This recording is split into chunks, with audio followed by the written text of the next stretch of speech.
Chapter 2. The Race. The Fram went to an island in the south of Norway. It was a very little island, with only one small wooden house, 2 trees, and nearly 100 dogs. "Look at that," Bjaaland said. "It's an island of dogs. There are dogs in the water, near the trees, on the house, dogs everywhere." 2 men came out of the house. "Hassel! Lindström!" Amundsen said. "It's good to see you.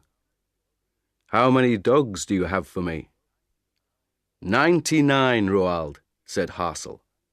"The best 99 dogs from Greenland.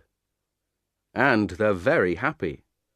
They don't work, they just eat and play all day.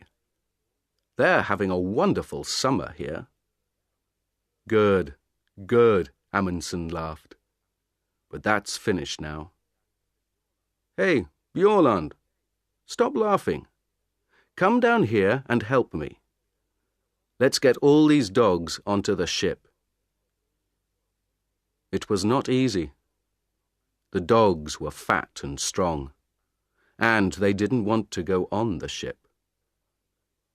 But at last, after 3 hours' hard work, all 99 were on the ship, and the Fram went out to sea again. The men were not happy. The weather was bad, the dogs were dirty, and some of the men were ill. They began to ask questions. "Why are we bringing dogs with us?" asked one man, Johansson. "We're going thousands of kilometers south, past Cape Horn, and then north to Alaska. Why not wait and get dogs in Alaska?" "Don't ask me," said his friend Helmer Hansen. "I don't understand it." The men talked for a long time. Then, on September 9th, Amundsen called everyone to the back of the ship. He stood quietly and looked at them. Behind him was a big map. It was not a map of the Arctic. It was a map of Antarctica. Bjaaland looked at Helmer Hansen and laughed. Then Amundsen began to speak. "Boys," he said, "I know you are unhappy. You often ask me difficult questions, and I don't answer. Well, I'm going to answer all those questions now, today. We began to work for this journey 2 years ago. Then, we wanted to be the first men at the North Pole. But last year, Peary, an American, found the North Pole. So, America was first to the North Pole, not Norway. We're going there, but we're too late." "I don't understand this," Bjaaland thought. "Why is Amundsen talking about the North Pole, with a map of Antarctica behind him?" Amundsen stopped for a minute and looked at all the men slowly. No one said anything. "We have to go a long way south before we get to Alaska," he said. "Very near Antarctica, you know.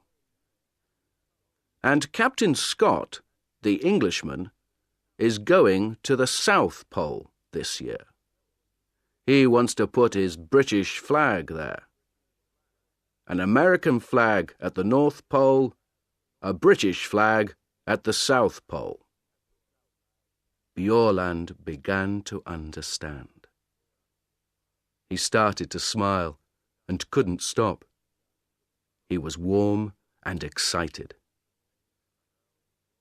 "Well, boys," Amundsen said slowly, "do we want the British to put their flag at the South Pole first?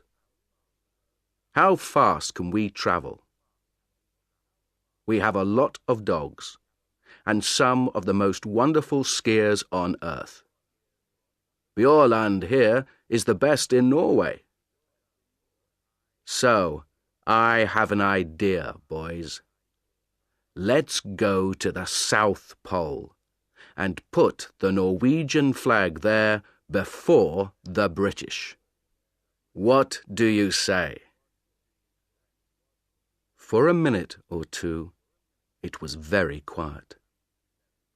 Amundsen waited, and the men watched him and thought. Then Bjaaland laughed. "Yes," he said, "why not? It's a ski race, isn't it? And the English can't ski. It's a wonderful idea. Of course. Let's go."